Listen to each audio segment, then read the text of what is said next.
After 6 months of what he says has been tension with city leaders, Bill Miller has resigned as mayor of the city of Bowie. Good evening. Thanks so much for joining us. I'm Daryl Franklin. And I'm Melanie Townsend. Shatanya Clark spoke with Bill Miller about his sudden decision, and she also spoke with Bowie's city manager. Shatanya? Miller says he still plans to be active and support the citizens of Bowie, but without the city leaders' support before, he was unable to do the same as mayor. I'm disappointed and I'm hurt because where is our city leadership? Enough is enough. That's what Bill Miller said Wednesday morning when he submitted his letter of resignation after serving just 6 months as the mayor of Bowie. It wasn't just a knee-jerk reaction. Try to join this city leadership together in harmony and unity.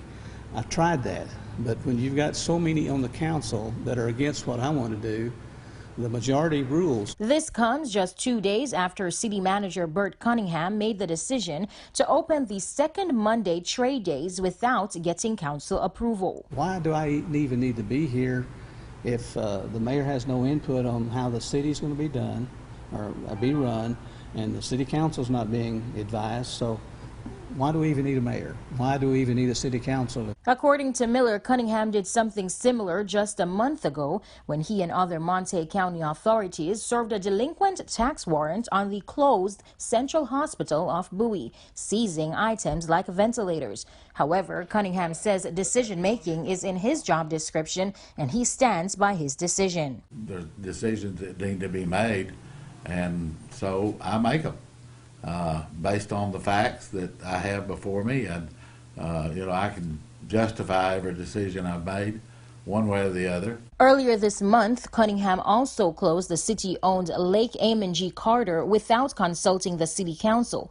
Precinct 3 councilor Tammy Buckmaster says she believes Cunningham has overstepped in some cases, and she'd hoped there could have been better communication. There's a little bit of a disagreement as to what instances he should be consulting the council and what instances he shouldn't be.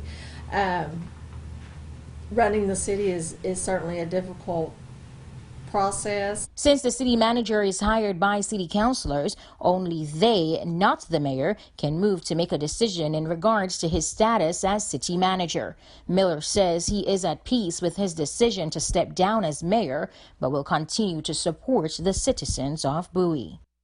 I reached out to Mayor Pro Tem Jason Love, who provided a statement. You can find that on Texomashomepage.com. Okay, Shatanya, thank you so much. So Jason Love has now assumed the duties of mayor until the council decides to appoint a new one or have an election.